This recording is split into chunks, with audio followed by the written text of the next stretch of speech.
Page 45 de Victor Hugo, par Alfred Barbeau. C'était sa fête, et elle ne savait rien. On parle de mademoiselle Adèle Fouché. Son père, pour ne la point priver d'un plaisir, lui avait caché la triste nouvelle. Le lendemain, Victor la vint voir. Ils pleurèrent ensemble, et ce furent leurs fiançailles définitives. Mademoiselle Fouché avait été aussi sensible que son ami à la séparation des deux familles, et lorsque celui-ci la demanda officiellement en mariage, quelques semaines plus tard, la jeune fille sut manifester ses désirs de façon à ce qu'on ne refusât point. Les parents sans fortune, comme on sait, ajournèrent seulement cette union à une époque où les travaux du poète permettraient de suffire d'une manière certaine aux besoins du ménage. Cette promesse redoubla son ardeur, mais la situation n'était pas alors des plus brillantes. Le général Hugo avait offert à ses fils de leur faire une pension s'ils voulaient renoncer à la littérature. Victor refusa fièrement ce marché et à 20 ans se trouva réduit à ses propres ressources, c'est-à-dire à un capital de 800 francs avec lequel il entreprit la lutte.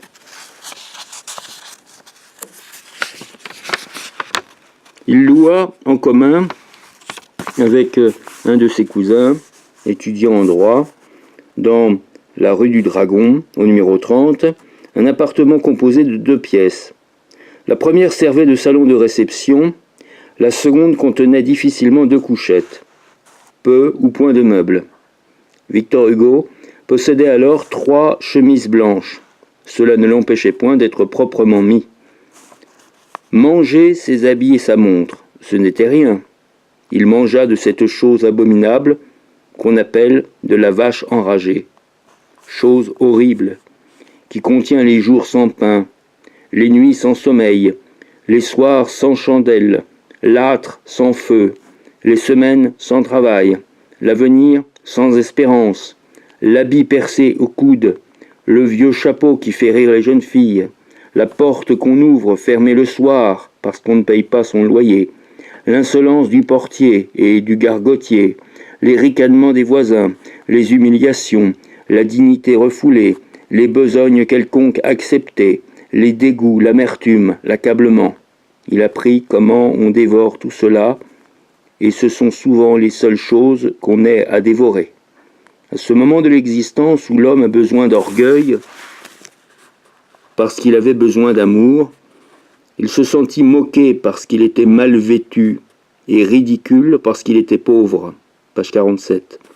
À l'âge où la jeunesse vous gonfle le cœur d'une fierté impériale, il abaissa plusieurs fois ses yeux, évidemment il y a mon doigt dessus, c'est sûr que s'il y a mon doigt dessus, donc il abaissa plusieurs fois ses yeux sur ses bottes trouées, et il connut les hontes injustes et les rougeurs poignantes de la misère.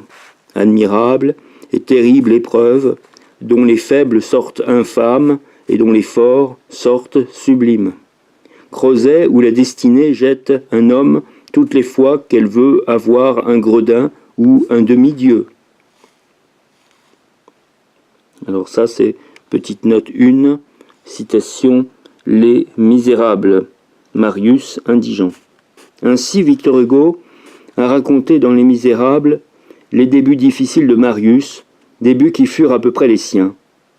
Il a dit, dans son admirable langage, le moment de sa vie où il balayait son palier, où il achetait un sou de fromage de brie chez la fruitière, où il attendait que la brune tombât pour s'introduire chez le boulanger et y acheter un pain qu'il emportait furtivement dans son grenier, comme s'il l'eût volé.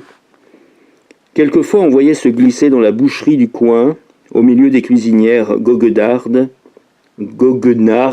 qui le coudoyaient, un jeune homme gauche, portant des livres sous son bras, qui avait l'air timide et furieux, qui en entrant ôtait son chapeau de son front, où perlait la sueur, faisait un profond salut à la bouchère, étonnée, un autre salut au garçon boucher, demandait une côtelette de mouton, la payait 6 ou 7 sous, l'enveloppait de papier, la mettait sous son bras entre 2 livres et s'en allait. C'était Marius.